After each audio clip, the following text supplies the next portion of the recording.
Yes, Galileo, Newton, and others.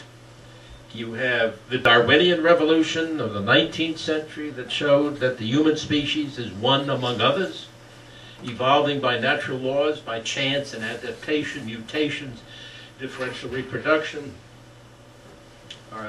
We have the Explorers Club, and we sent a whole number of people to the Galapagos earlier. Was it this year? This year, to see the great variety in kinds of species. And so that's part of the cosmic outlook, scientific naturalism. It used to be called materialism, but that is often considered reductive. So it is materialistic. You look for the laws of physics, mass and energy, but you also look for explanations in biology, a kind of emergence. You look for it in consciousness, which is not separate from the mind, in psychology. You look for it in the social sciences about social institutions. So probably the best interpretation of the universe as we know it is based upon the frontiers of science and the sciences and the great advances. E.O. Wilson uses the term consilience, which he got from Whewell, a British philosopher of science in the 19th century. We don't have, and maybe we'll never have, a unified system of nature. Philosophers try to do that. That's very difficult. At the very least, we can develop empirical generalizations, a conceptual framework, which is always changing.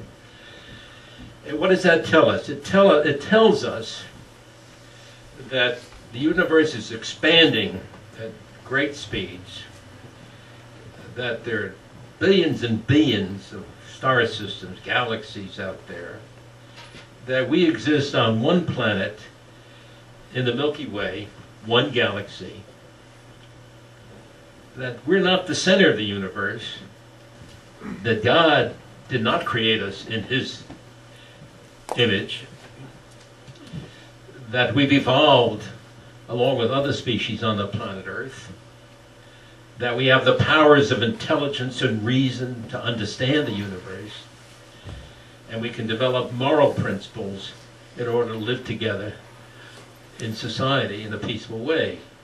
So in any case, we move on to the third picture, non-theism. I prefer that term, non-theism. Now, I am an atheist, yes, but that doesn't define me. I'm not Look, I don't believe in mermaids, but I'm not an a-mermaidist. I don't believe in the tooth fairy, but I'm not an a-tooth fairyist. Why should we allow the theist to define us? Let us begin ourselves.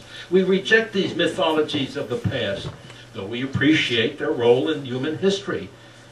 And we can read the Bible and Koran as literature that may be eloquent, not as true necessarily, reflected. The Bible and the Koran reflected the outlook of a primitive people on the eastern shores of the Mediterranean, and their best view of the world, pre-scientific, pre-industrial, pre-urban. Why should we, in the 21st century, be limited by the world outlook of the men and women who wrote the Bible, or the person who wrote the Quran? Now, incidentally, there are many Qurans, you know, and we're not certain that the story about Muhammad is true at all. It's based upon hearsay. So the Center for Inquiry sponsors the Committee for the Scientific Examination of Religion. And the general public is unaware of the tremendous scientific research into the origins of the Bible, the Old Testament and the New Testament.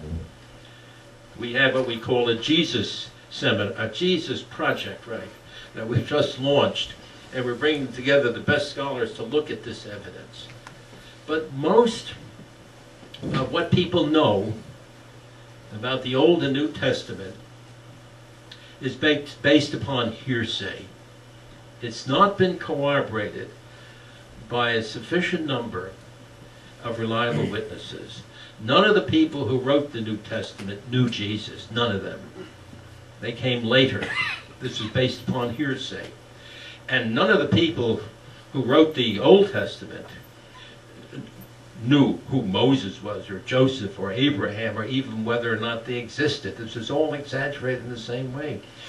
And we've recently launched what we call Quranic criticism. Wow, that gave us a lot of trouble. Now, I know in Canada you have a large Muslim population. We have this everywhere in the world, growing Muslim population.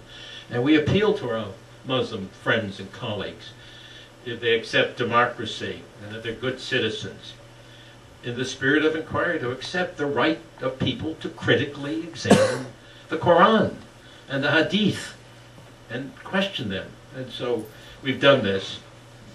And so we don't think that the Bible is the Word of God. It's inscribed by humans. The Quran was not conveyed by Gabriel to Muhammad. It was written by his companions 2, 3, 4 centuries later and modified many times. And so we're very skeptical about that. So we draw from modern science this rich literature of scientific literature, archaeological, anthropological, linguistic, semantic analysis of these great documents.